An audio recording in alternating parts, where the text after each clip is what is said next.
So that's what I had to go through.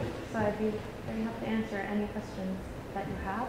I didn't want to go through each project individually. That would take forever. All 30 of them. They are drawn up in a map up on the back, and they are in the report itself. So feel free to look up at whatever project you like. Hi, I'd like it if you could possibly take an example of just one and walk us through one. We can't hear you. I would like it if you could walk us through one project. And then the others will be very similar. Give me just a minute. Let me pull up a good. I don't think I have one.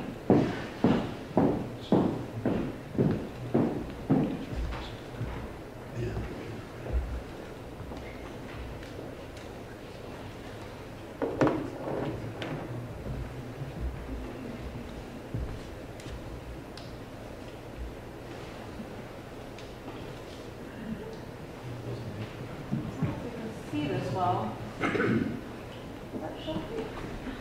right, this is Carmel Court. So come down here, we're right next to Los Francos Creek. So these are what I was referring to as the cut sheets. They're in appendices. So each project has a sheet like this that shows the project, and it's in a lot more detail than you'll see in the rest of the report.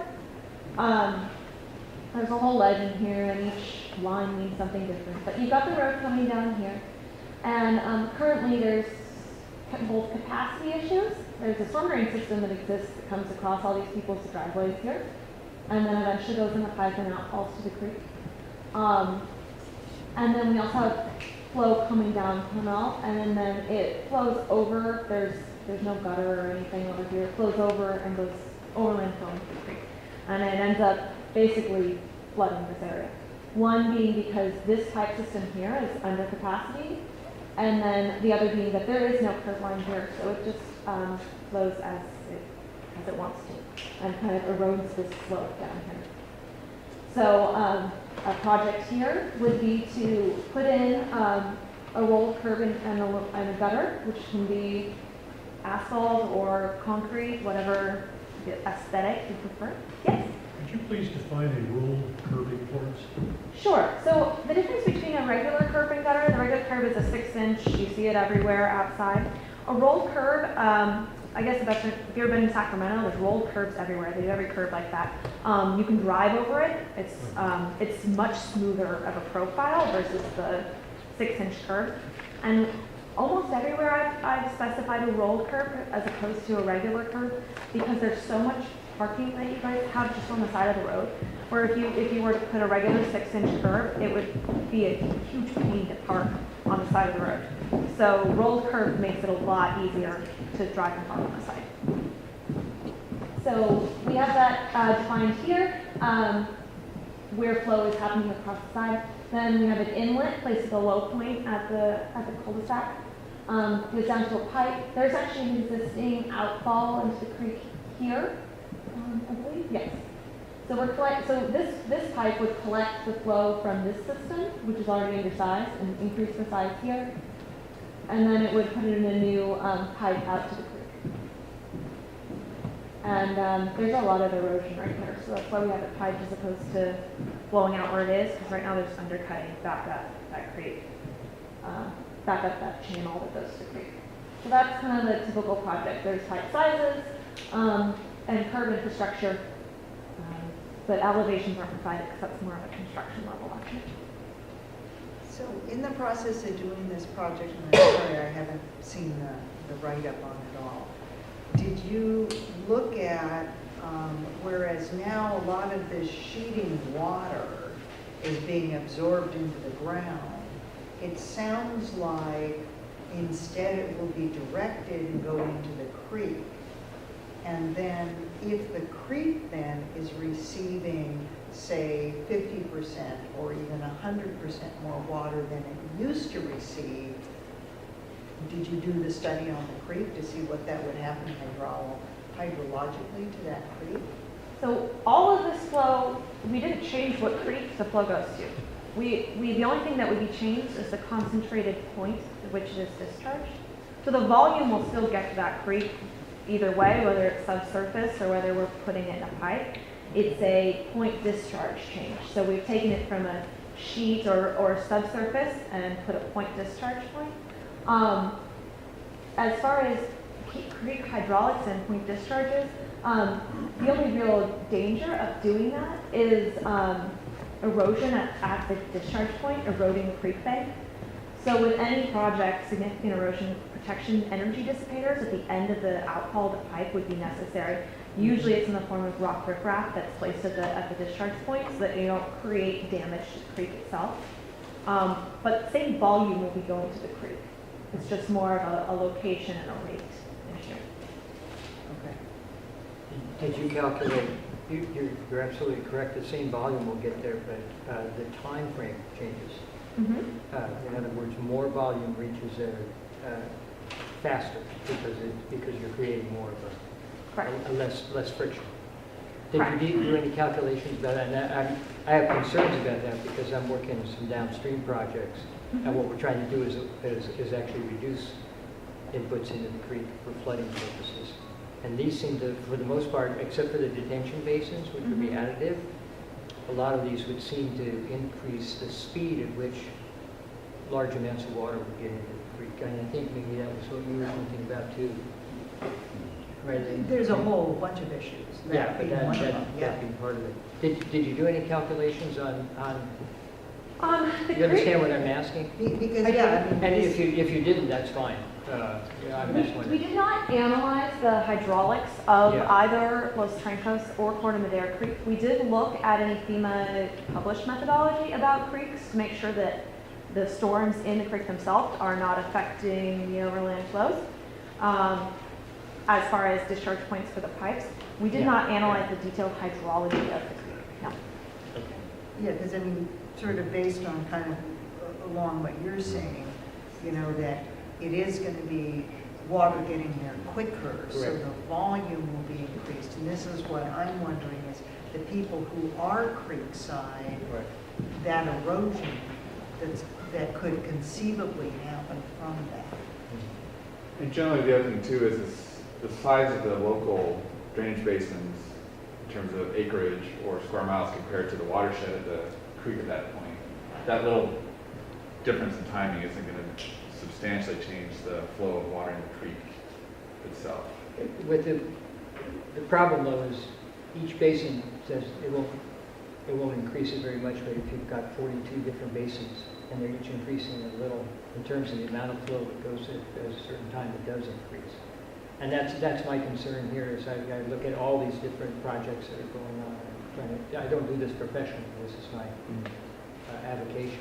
So I'm just wondering about that. For example, do you know what given a certain rainfall event, what the additive flow would be in CFS from this area, this basin that you're talking about, Amy? I don't know off the Yeah. top of my head, but it's under 1% Of the what?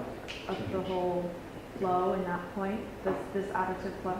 Of this particular creek or the whole watershed? Of this, not of this portion of Los Trancos Creek. The watershed of the entire Los Trancos Creek, it's a lot of open space, a lot of Right. undeveloped. Right. The input increase that we're making to the creek is under 1% of the 100-year flow. If you compared 100-year flows. Right. You're Okay. talking about an increment of change Right. to 1%. very small. So it's very I small. understand, yeah. And there's Isn't the biggest possibility for mediating some of this, these retention ponds? you were Yeah, talking about? absolutely. Yes. Other than that one on Lake Road, is there potential for others further down the hill? The only ones we've identified in open space or water district property. We did not identify anything on private property, which doesn't mean it's not a good idea. We just didn't want to say this one property should have a pond. You get the water. You know, if individual property owners would like to do that as part of the project, it's a great idea. Just in the plan, we didn't want to make the plan that one property has to have this pond on it. And the other thing to point out too, we're talking about true detention, not the kind of traditional retention infiltration, because again, remember, we're not trying to drive a bunch of water through the holding a pond like a recharge pond and just putting water into the slope or getting away from that. So these would likely be lined with clay or bentonite or something like that. Theoretically, it's a great idea to, to recharge groundwater. It's a term that's used all the Right. time. Right. And in a lot of areas, it is a very good idea due to their slope saturation problems and the Yes. steepness of the The last slopes thing here, you want. and also the ability of the slopes here to convey water, the soil here to convey water through it. It is a bad idea to detain and infiltrate water into these steep slopes. So these are just temporary holding basins then? Exactly. They're like big swimming. They would need some sort of liner, whether it's plastic or more natural clay style liner in order to prevent slope saturation. Right. And then would there be ways of emptying them when there's, in between storm events, so that you actually have good capacity? Sure, you can always put some sort of pipe and inlet control structure, Yeah. or And outlet then control again, structure. there's a management issue. Very, But it's it a is management But issue. it is a possibility, mhm. yeah. Because otherwise, a full basin doesn't do any retention. Exactly. All it does is push through. Yeah, doesn't do any retention and can cause vector control It can issues. cause- The mosquito pond, Well, so certainly. Yeah, and I just wanted to point out too that there's probably a number of places in the district where there's informal detention basins that have accumulated over a period of years where people's properties have been, turned into detention basins just by the natural flow of where the water ends up because there's no integrated control systems. And also, detention basins don't have to look like ponds. They can be an area that will temporarily detain, is what it means, detain the water, and then they drain right back out. They're ready for the next storm, and in the summer, it's a grassy field or, we've got lots and lots of detention basins also that are playgrounds, ball fields, Right. and that probably doesn't really fit that doesn't fit. up here so much, but they don't have to look like, you can see a lot of them, the algae green looking, swampy mess. And you talked about riprap, at the bottom of this one perhaps. Are there ways to use bioswales and things like that as an alternative to rocks as energy dissipators? The idea of a swale would be to be something meandering that would stop the water slowly before it got in. Due to the steepness of this slope, I would take a lot of switchbacky type stuff. I think rock is really the only logical way to go. Not to mention the steepness out here. Water's going to be roaring through that pipe at the slope it is. I mean, the pipes are like over 30% here, whereas I would say, in a lot of, most of the rest of the bay, pipes are around like 2%. So the water's going a lot slower there. So doing something meandering is really logical and usually pretty. Here, the water's going to be going so quickly, I think you'd blast out any planting that you put in that soil. So theoretically, I like the idea, but I think here you're going to need rock as the only way to, one, really stop the flow, and two, you're kind of placing it within the flow area or right adjacent to the flow area of the creek. And if that creek sees a huge storm, you don't want it to blast away your energy dissipation device because the water can be traveling really quickly through the cluster. We've had some, before we answer the question, we've had some success with the rock, and then we stopped calling it riprap because Yeah. the regulatory agency, it's just boulders, right? They're literally boulders. If it's Sure. rocky enough, you can use rocks that are naturally there, Yes. just rearrange them, which the permitting agencies like a lot better because it's already there. You just, You want to use the R word, yeah. wrap.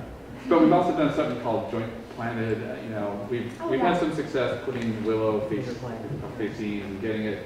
We did some work down in Santa Barbara, very similar, and it was interesting after the first winter, there was rock, and you came back the next summer, and the rock was gone. It wasn't because it was gone, it was because plants had grown and covered it, and it Oh, wasn't yeah. so noticeable. I guess I should clarify, it doesn't just have to be a pile of rock. There's a lot of that, it's either linked together, it's caged, and then you end up putting planting media in between the rocks and stuff. We've done so many creek restoration projects that require that natural look, and the permitting requires that. We definitely have just about everything in the book to make that be as natural and environmentally friendly as possible. So it can be a design thing where it's not just a pile of rocks sitting in the creek. Yes. I believe the 10-year plan was going to run guesstimation somewhere in the a little over $3 million range. And what was, how much of that would be county responsibility as opposed to private property, you think? That's the big question. I don't know. That'd be an interesting breakdown to put in, how much is in, In county right away. yeah. I didn't break it out that way. I could. But we could. That's probably a worthwhile thing to do. That's worthwhile to do. I will work on that for the final. What was the overall cost to create all this specific information? Oh, our report is $40,000. Or going way, New Hampshire Avenue County going all the way back. The beginning of what you guys done, but yeah, Unless this you meant this particular specific contract. report.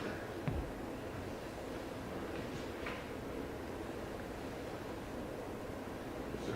If you look at your overall construction plan, let's say just in terms of feet of stuff that's installed, what fraction is going to be on private land? And how many different rights of way would have to be obtained for that versus what's on public land? I think that'll come when I break down the cost of county versus public. I didn't break the projects into county versus private property.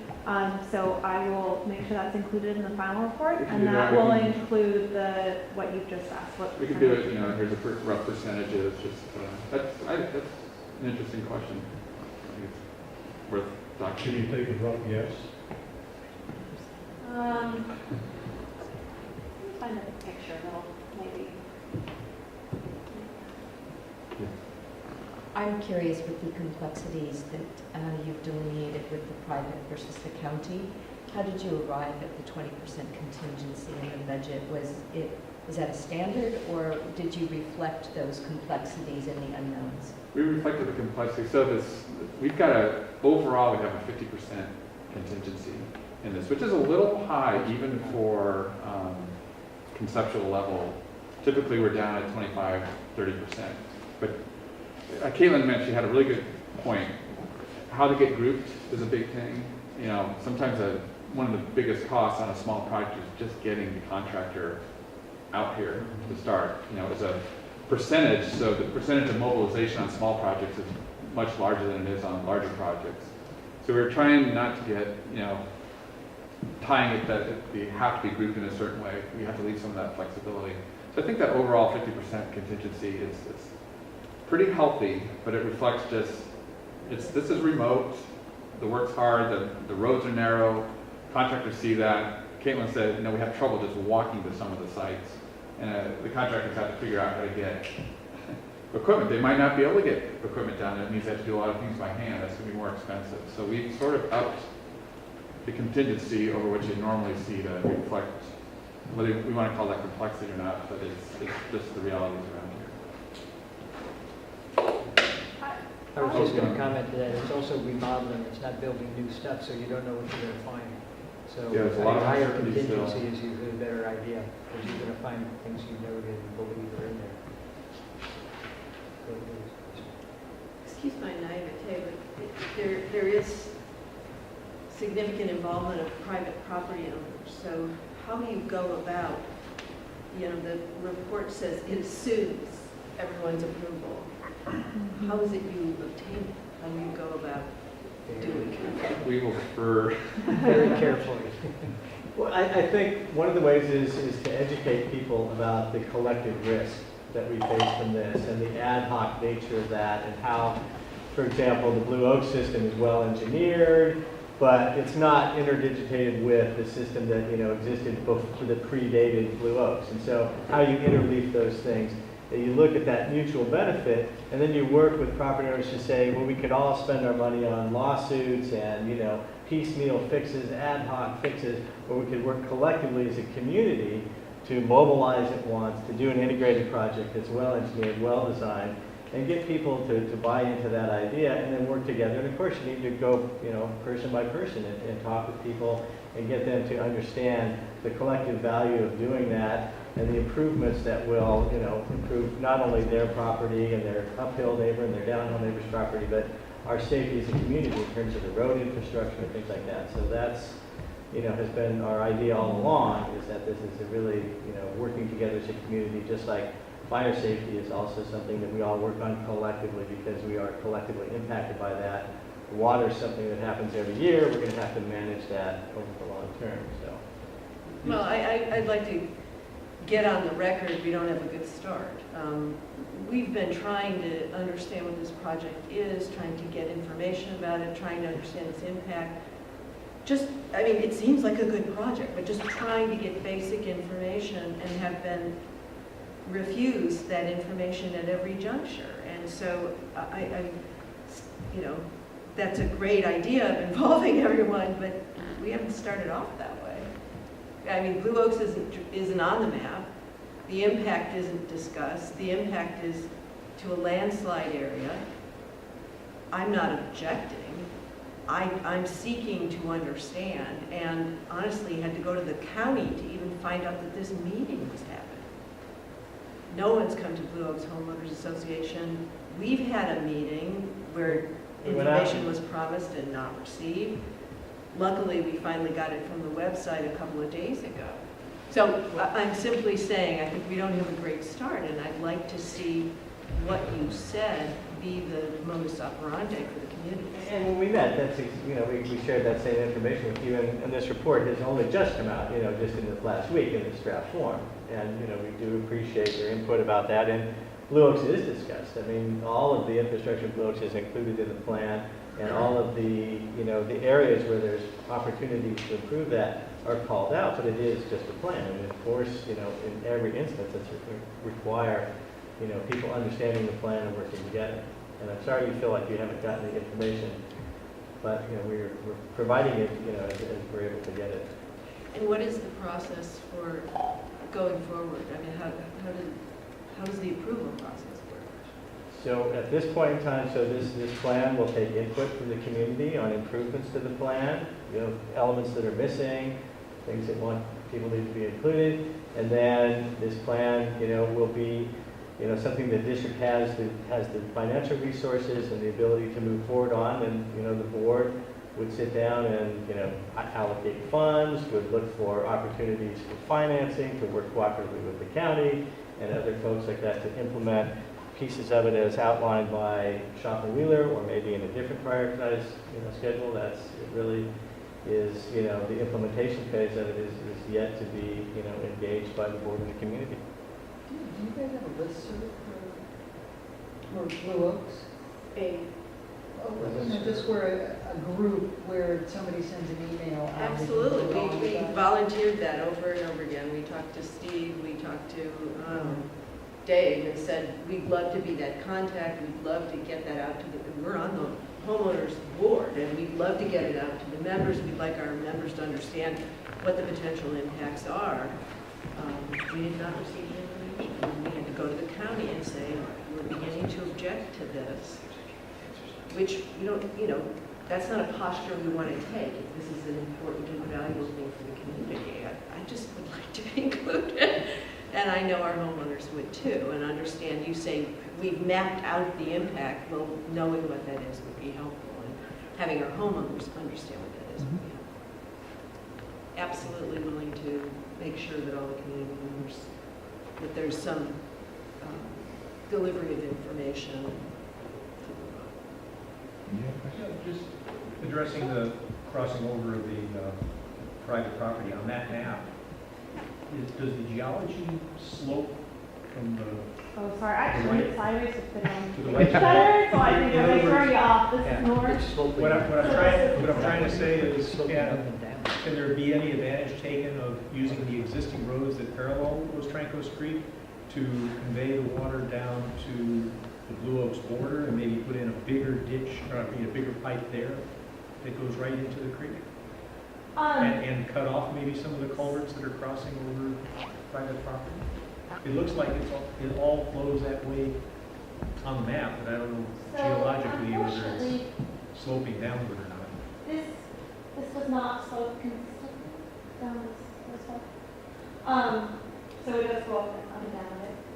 Ramona goes I think down. the biggest problem with, and we did sit down and talk at the very beginning, is you know, what plan do we want to show? So there's all different levels of master planning. One of the options is, hey, how do we get all of the flow onto the right of way? Now that's the major thing. And what that would be is a large storm drain pipe down every street. And we're talking 5 times as much as the current CIP. We didn't do the details, but over 10 million at minimum to do that much trenching and piping and very large diameter storm drain pipes. I think you just answered my So question. it was cost prohibitive. There are some locations where we have water, where we have optional projects that would send it this way towards through the open space this way, where it's closer and more visible. But the ones down here, it just Based on your experience, what could you tell property owners about completing these projects? What happens to their property values? Do they increase at all? In general, they go up if you have fewer problems to disclose, when you go to sell a house. It's generally, we haven't really talked about potential funding mechanisms at all, but we've done, a lot of the work that's done, there's almost never money for storm. It's not like a sanitary sewage where you're paying fee or through your water bills. So there have been very few successful stormwater utilities even set up in California. So one of the mechanisms that's used is called an assessment district. It's a Prop 218 process. And the sole benefit, the way it's proportioned, you proportion the cost to the benefit. The sole benefit is an increase in property value. That's it. there is, if you want to read in detail, our firm has done a lot of advising for cities locally about funding mechanisms for their storm drain issues. They have a lot of issues meeting the new permit requirements, and they're looking at how are they going to meet it.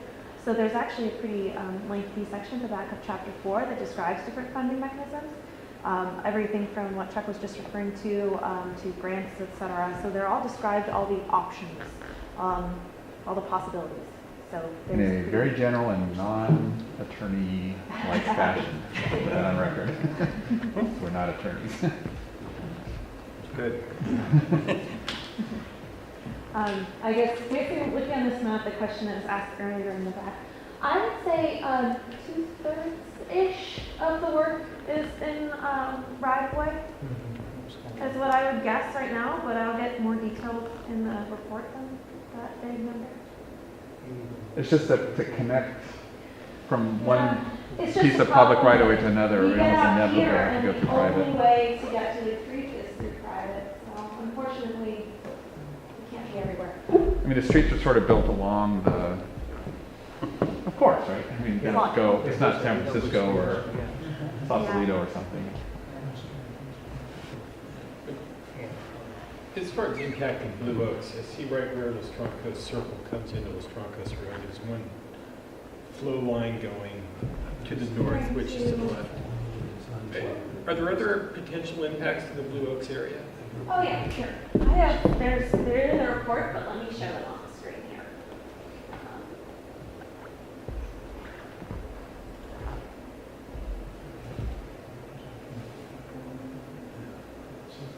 Well, to start, I'll put this in the figure I wanted to show you, but this is a portion of the Blue Oaks system analysis that we got as-built from DHA engineers of the storm drain system as it was supposedly installed. We didn't verify it in the field, but exactly, I walked out there and saw that they were there, but we didn't resurvey.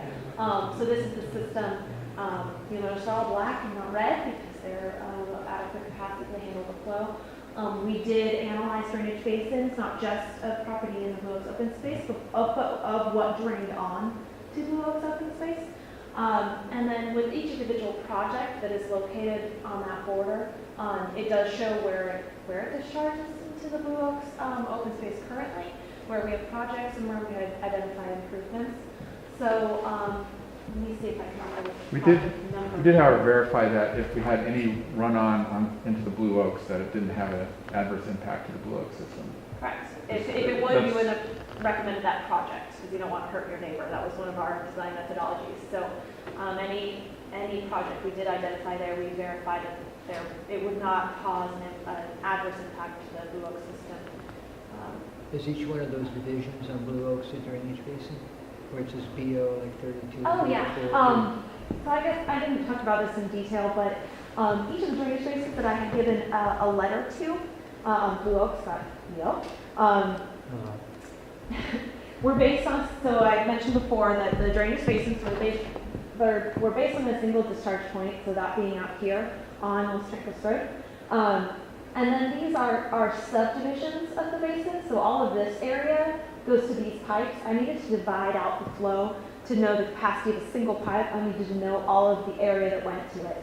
So this division here, 30, it actually, in the actual thing, I cut it off here for this figure, but it actually incorporates drainage basin, like F over here, goes through via 30 to this drainage inlet in order to know the capacity of these pipes and see if they were at the right capacity.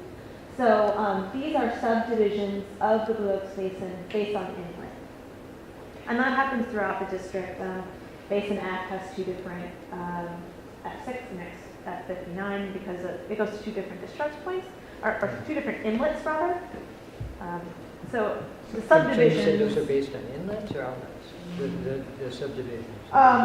Subdivisions are inlets. So an inlet to a pipe, so. Right, but it's. So we have some outlets That's a going to catchment an basin. inlet. All of the water goes into that inlet of the pipe, correct? And Yes, essentially and we're- then the same outlet defines basin F. Okay, Right. That makes sense. So essentially, we're tracing all the stormwater runoff that goes through whatever system out and back into any other system, all the way until it gets, right. Yeah, see once those Trancos or once Corte it Madera was out creeks. here, once it got into a creek or out here, we stopped following the flow.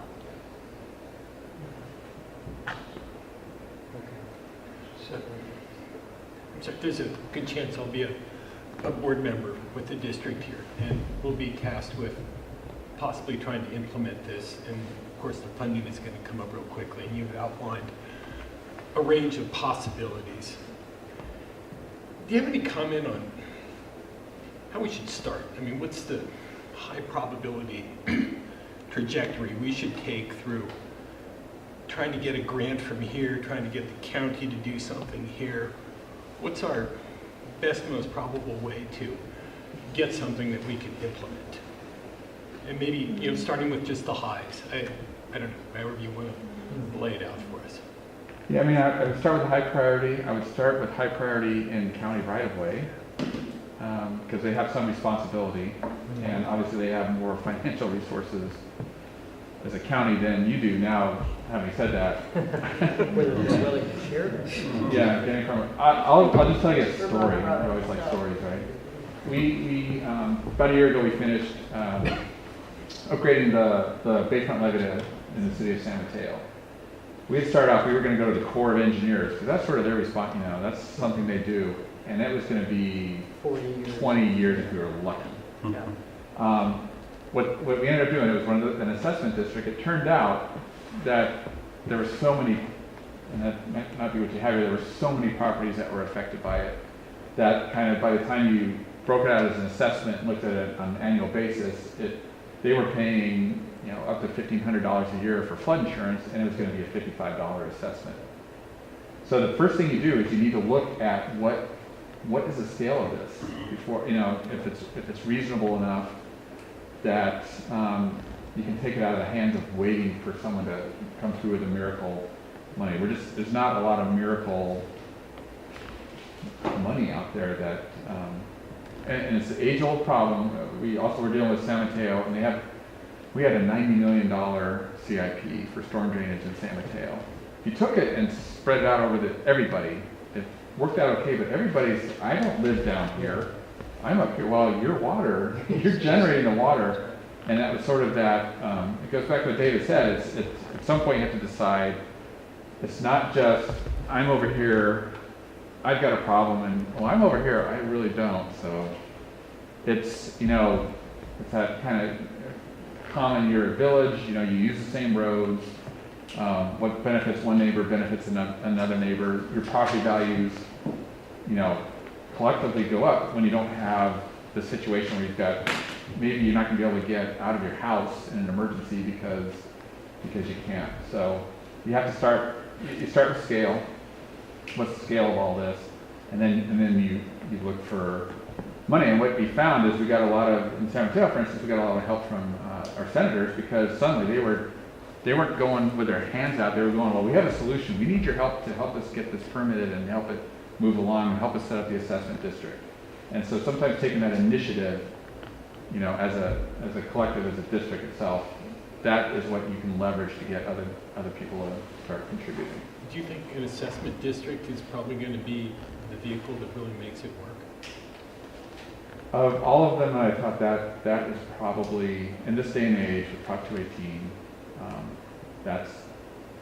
it's probably the most promising vehicle, rather than trying to. It's not impossible, it's very hard to get a grant when you have high property value. Yeah. Like East Palo Alto got a grant. It's not surprising they got it. It's just, you may have worse problems than they do. It's just property value makes it a lot more difficult to obtain a grant. Could your final draft maybe put some numbers in it? It could take 3,300,000 divided by the number of households that would be covered, and divide that by 20 years and see how much that comes out We per year. certainly can, if you're willing to have that sort of. Anybody can do the math, But right? we're not a bank with a loan. Yeah. Have you worked at all with the Special District Financing Authority? Is that an agency that you've worked with, and how is that different than a Prop 218 assessment district, where you would get, you know, some sort of bond indebtedness? You could mobilize for, you know, large portions of the project or the whole project at one time. You reduce the long-term, you know, the expense of, you know, spreading it out over multiple years. And then the district would be paying back that indebtedness over some period of time that's, you know, rational with, you know, property tax revenue and maybe some other. You know, honestly, I don't work with that agency, but actually what you described is very much what happens with an assessment district. So essentially what you would do is you would take some subset or the entirety of the capital improvement. Maybe we do the high and medium, whatever we decided. And then the way the assessment district works is they'll go out and bond it, and they'll decide, oh, we're going to do 20 years, we're going to do 30 years, and then there's an annual assessment on everyone's property that the county will collect, and it's you almost let the whole thing out at once. Right. Do it at once, and then you pay it back over 20, 30 years, are pretty typical through bonding. And kind of, not attorneys, but we are imagining the assessment district is the district. That's where I was going. Yeah, rather than, we're going to have the Basin A assessment district, and I don't think that's going to work. No. At all. But the district could house that whole assessment and then use tax revenue and maybe reduce the amount of individual homeowner assessment. Yes, correct. Significantly. You can just run some quick numbers if you want. I mean, you're talking about a $3 million project. You're talking about 300 houses. That's $10,000 a house. If you finance it, it's going to cost you twice that over 20 years. So that's roughly $20,000 over 20 years. That's $1,000 a year. By Per 12. person, or per house. Per house, yeah. It's That's where you are. Exactly. ballpark numbers. It ain't cheap. No, generally, you have to, it's what, $100? $100, $1,200. Well, no, it's, I mean, no, It's no. 1,000 more a year. so- $1,000 a year. $100 a month. $100 a month.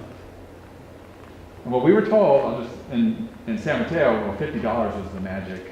Didn't matter what else was going on. That was sort of this magic when they do public outreach. Anything, $50, everyone thinks that's okay. But you have to weigh it with all the other assessments you have.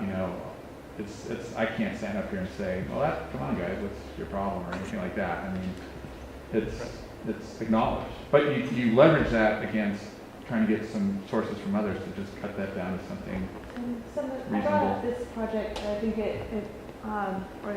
I literally just 3 projects, although they could obviously be grouped. These in the pink is a project of increasing gutter size and putting a rolled curb and gutter.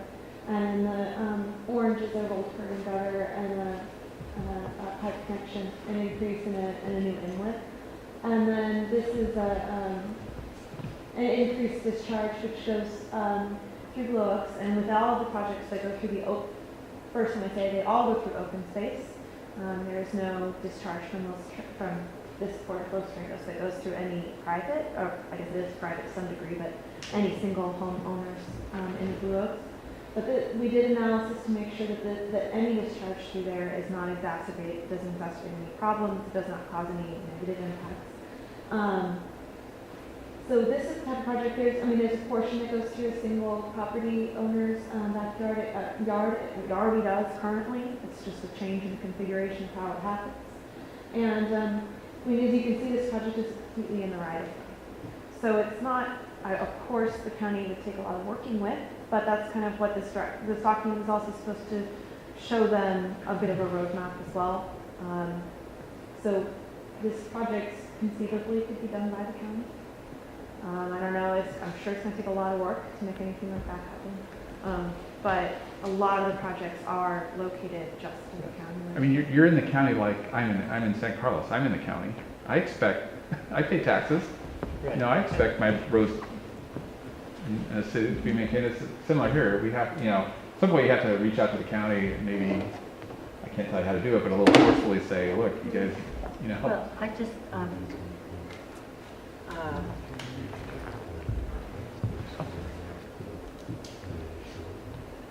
we're actually unincorporated San Mateo County. So that somehow, sometimes affects our ability to say we're in the county. But I also wanted to say that to continue with all the questions, but we do have some cider and things. So if you wanted to talk in smaller clusters or look at some of the maps, or that can happen too.